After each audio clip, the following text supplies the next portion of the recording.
What's up, Boost fans? We're chilling down in Cape Town. With me is my man Jason Webb. Jason Webb is probably the youngest drifter in South Africa. Have I got that right? You were 18, 19 now? Yeah, 18, yeah, January. Jason's 18 years old and currently taking on the top guns in the drifting world. He went up head to head against the likes of Sunaga or the Professor. Jason actually got a one more time up against the Japanese hero, and to push a one more time against someone of that caliber definitely says something about your driving style. So Jason, welcome to Cape Town. Yeah, thanks. Tell our fans a little bit something about how did you get into drifting? How did drifting start with you? Well, basically, my dad moved up to Kimberley to go work for Otto Graven to build him some drift cars. And Otto was looking for somebody young to teach, so my dad said to Otto, well, I have a young kid. Otto first stuck me in a go-kart and we did a few runs together. Okay. And then he took me under his belt, and then from there, just everything just clicked. A lot of driving done on the Monster Mob track.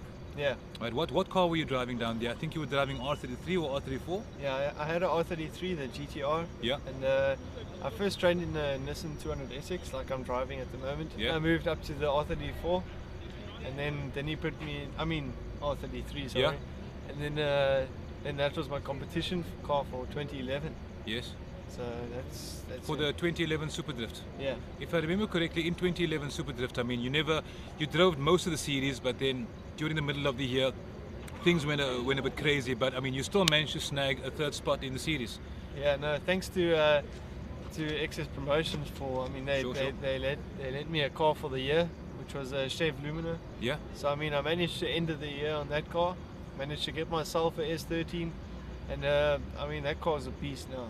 The S13 200SX that we've seen you drive at Wheels of Fury. Apparently it's got some crazy stuff done to it. I mean, it's 100mm wider than a standard S13 and 100mm longer on the wheelbase. 200mm long on the wheelbase. Tell us a little bit more about that car. I mean, how long you got that car now? Well, we've basically had it now for about 6 months, and most of the stuff was done to it when we got it. You know, it had a roll cage in, which we cut out because my dad manufactures his own roll cages. Yeah, well, before we go any further, Jason's dad is none other than the legendary Speedy, king of suspension tuning. So that's why, if you look at Jason's car, if he goes into it's got what, 85 degree steering angle, so the wheels are like this when he's coming around those bends. Yeah. So my dad put his own roll cage in, which is almost like a NASCAR replica. Yeah. We just did the driver's side, the NASCAR, and we don't worry about the passenger, so that's all right. Yep. I mean, the only thing standard on that car is the chassis, really, and the diff. What we're trying to do is obviously lift up the media aspect of it so that the corporates can actually see that they're getting some play, or they're getting some exposure for what they're putting out there. So on Jason's car, I mean, you see the one that speaks to mind immediately is the big Monster. I mean, you're ripping Monster all the time. Yeah. I see Cool Bananas on there. Yeah. I see is it Go Garage just on your door? Or Cool Cool Garage? Garage, Garage. Cool Garage. Tell us a bit more about your sponsors. I mean, have they been helping you? Yeah, I mean, Monster Energy, they've been so supportive. They've always been with us. I mean, we started the sponsorship with the last race last year, and they've been with us since then, and I'm sure we're going to have a strong relationship with them. And the guys down at Cool Garage and Cool Bananas and Malcolm's Auto Center, they helped us out with our turbo, which is immaculate. I mean, as you can hear. It's a beast of a turbo. And also tire sponsors, I mean, and tires are essential. I mean, you can't go out there on second-hand tires. So we use brand new tires. We use Achilles tires, so thanks to Achilles. And mags are also turn 1 mags. And we're using liquid moly oil, so it's good. Awesome. We will be hitting, is it round 2 or 3 of Supadrift 2012? 3, yeah. 3 is coming up now. April, yeah. At the moment now, point standings, is it between Wade and yourself? Yeah. You guys are currently on the top of the leaderboard. Yeah. To me, it looks like this is going to be a battle to the end of the season between you and Wade. Yeah, I mean, there's a lot of great contenders. I mean, Wade obviously will be my most contended competitor. The level of drifting is really coming up. You got any words for guys that are thinking about getting into the drifting scene? Basically, for the guys that want to start up, don't really waste your time on getting a BM. They may seem alright, but for spinning they're fine. But I mean, just to help you out, I mean, you can't be competitive with a BM. You can, but I mean, you got to do a lot of work to it, which means spending more money and all that. rather buy a car like a SX. I mean, they're not that Yeah. expensive.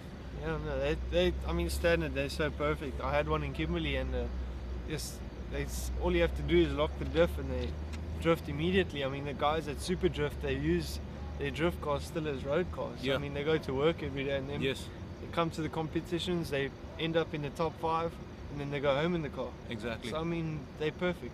They're made for drifting. Yeah. So So we've chatted about what's happening down in 2012, given the guys some advice. All that we can say is from the BoostSA side, you know, keep doing what you're doing. Yeah. Don't go play cricket like you were talking about earlier on. I mean, Jason was saying earlier on, it's either drifting or cricket. So, you know, we're going to stick with the drifting. We're trying to keep him involved in this game, because losing a talent like this is just going to be a huge waste. And you've got a lot of support from your family. I mean, your brother's standing right here. He's brought you across, and your family's been a big part of your career. yeah, no, definitely. I mean, if it wasn't for them, I wouldn't be where I am now. I mean, True. they've been supporting me all the way. Yeah. If it wasn't for them, I wouldn't be riding now. So I mean, we wouldn't have done the last few races. I mean, we needed the help, and thankfully our family, when it comes to a situation, they think and they know what to do. So that's great. And you were saying it's Wayne was saying earlier on that when he had to go up to where was it to help you with Johannesburg, yeah. to Johannesburg with a broken foot. Yeah.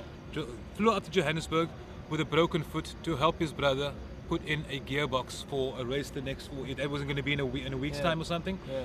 So that's the level of commitment that the Webb family has, and you know, we take our hats off to that. It takes a lot of besides the money, it takes a lot of time and support, you know, and it's families like these that keep the sport alive, you know, and keep it moving on. So we give big ups to the husbands and the wives and the sons and the daughters of drifting and motorsport. Without you guys, it wouldn't be possible. But again, Jason, again, thanks a lot for coming down to No Cape Town. problem. Thanks a lot for Wheels of Fury. Thanks a lot for doing the interview with BoostSA.